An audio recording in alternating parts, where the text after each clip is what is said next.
what that Yeah, is. no, that's fine. The first mysterious thing is that you don't have any duties. So one of the reasons why there's always a big scandal about the House of Lords is you can be made a baroness or a lord or given a peerage, and you never need to do anything ever. I think you have to go once a year or something, unless then they kick you out, right? But you don't actually have to. So it's worth noting that quite a lot of people get peerages, and then it's a title, so they're kind of Lord so and so. But like people will say to me, oh, like Lebedev, Lord Lebedev, who owns the Evening Standard, they'll say, oh, you see Lebedev all the time. I've never seen Lebedev in the House of Lords in my life, right? I mean, there's lots of people. That's the first thing. But what you're meant to do is that the House of Commons um, passes laws, and I don't think I understood this before I went into the Lords, by the way, even though I kind of half did. No law can be passed in this country unless it goes through the House of Lords. So when a bill is a bill is passed in the House of Commons, it's then actually ceremoniously carried across the corridor to the House of Lords, and then we are given in the House of Lords time to scrutinise it. And the notion is that this group of people who are there for life, because you're not elected, which is anti-democratic, but the positive, we're told the positive aspects of not being elected is that we're not beholden to anyone, and that we also have we're not acting on behalf of constituencies. It's not a job. You're meant to have a job, which I have as the Academy of Ideas director. You have a job, and then it's kind of a part-time role of the House of Lords, but you have time to read through the law and scrutinise it, and then say to the House of Commons, if you read this carefully, you've just passed a law that doesn't make any sense, or it's going to have unintended consequence, or it's going to lead to this, or it's going to lead to that.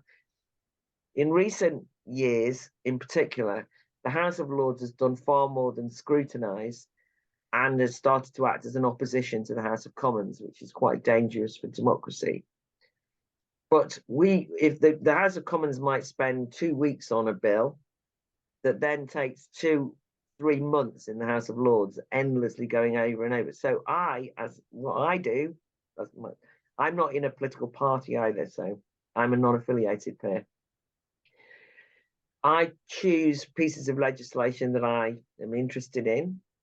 I'm not in a group, so I don't get allocated things. I have to read the proposed law, and then I have to decide whether I want to follow that issue. So I've just done the you won't be surprised, higher education freedom of speech bill.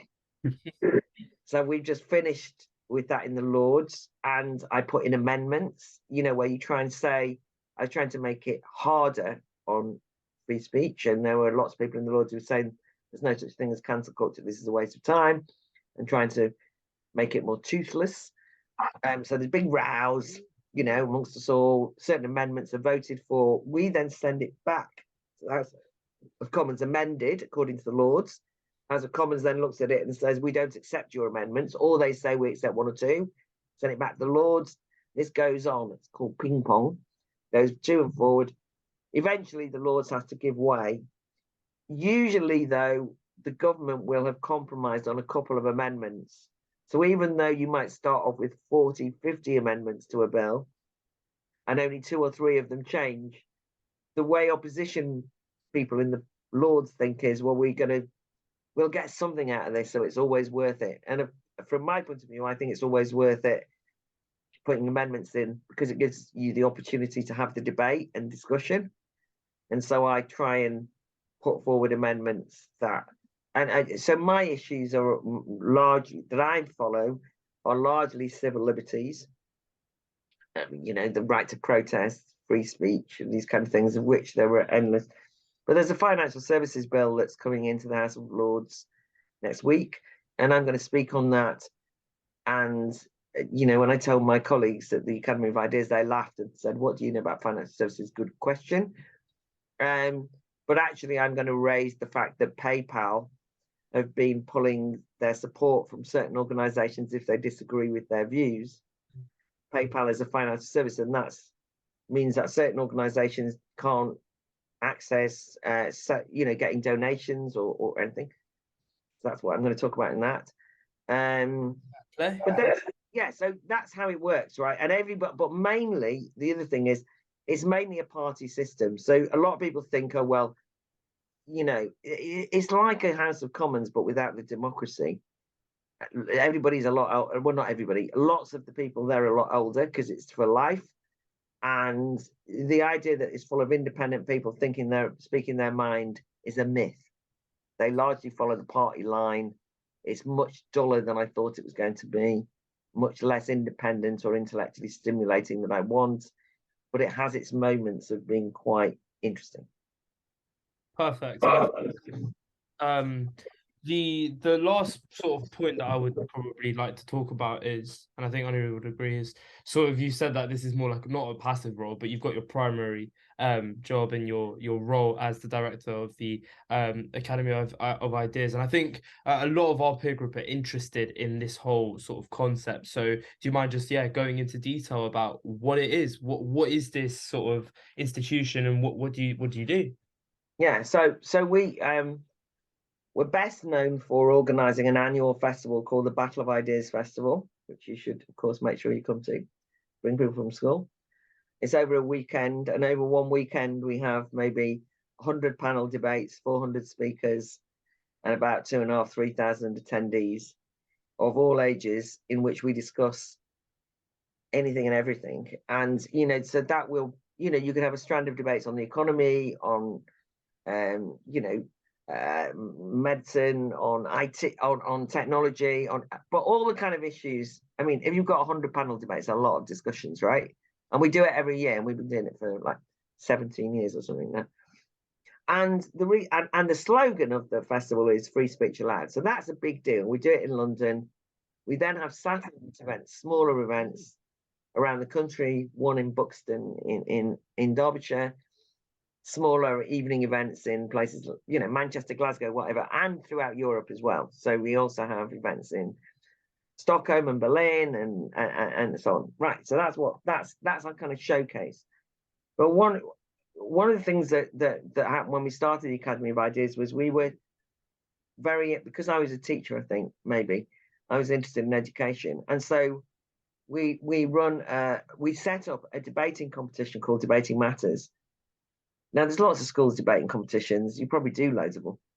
But I was getting fed up of being asked to judge debating competitions where it was all about style and how you spoke and silly debating rules. And I was interested in encouraging people to think about what they were saying, not how they were saying it.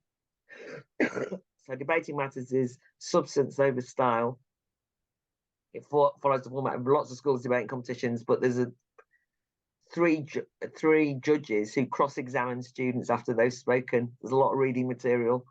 It's quite intellectually challenging, and it's very good, and that carries on. And so but this is now organised in a charitable trust.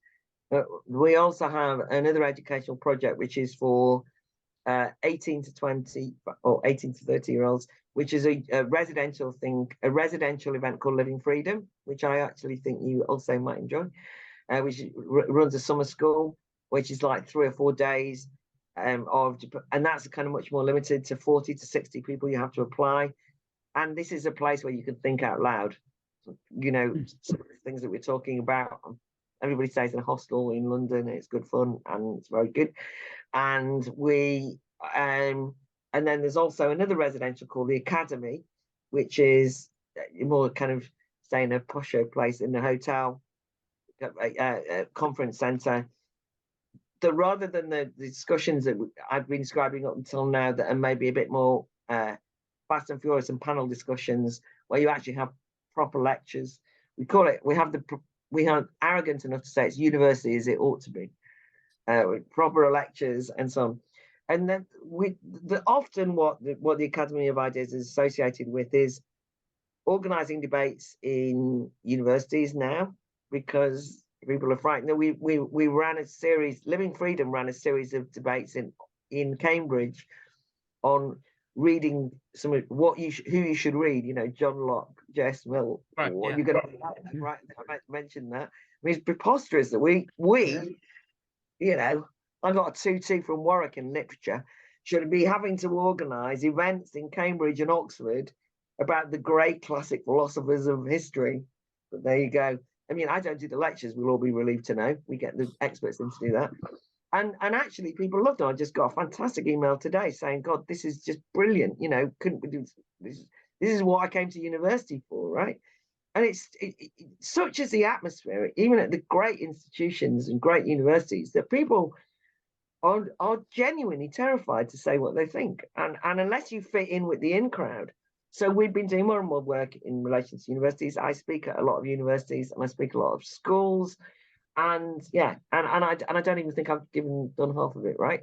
So you should sign up to our Substack, Claire Fox at the Academy of Ideas, and you'll find out what we get up to. And I also I've tried to combine what I do in the Lords as well. So I'm so mortified about being offered a peerage because I want to abolish the House of Lords. And I think it's undemocratic that when I took it for, which I took it to give myself another platform for some of these ideas. I do a weekly Inside the Lords podcast thing, or film to say what's happened inside the Lords, so that I'm kind of accountable. I put all my speeches on social media, not because I'm vain, but because I wanted to shine a light on a place that I now realize is responsible for making the laws of this country, and nobody knows anything about. Everyone knows about the Commons. They just think that the Lords is full of old duffers falling asleep, getting money. Actually, that would be a relatively harmless place, right? What instead happens is that it's a place that actively shapes our laws, and the people who do so are not accountable to anyone. So I think that people should take much more interest in the Lords from a constitutional and democratic point of view. So we try and put all of that into the context of the Academy of Ideas, because I'm really passionate about creating an intellectual public square. And intellectual is not highfalutin. It's an intelligent place in which reason prevails, and which we do not, we do give space for that thinking out loud to occur.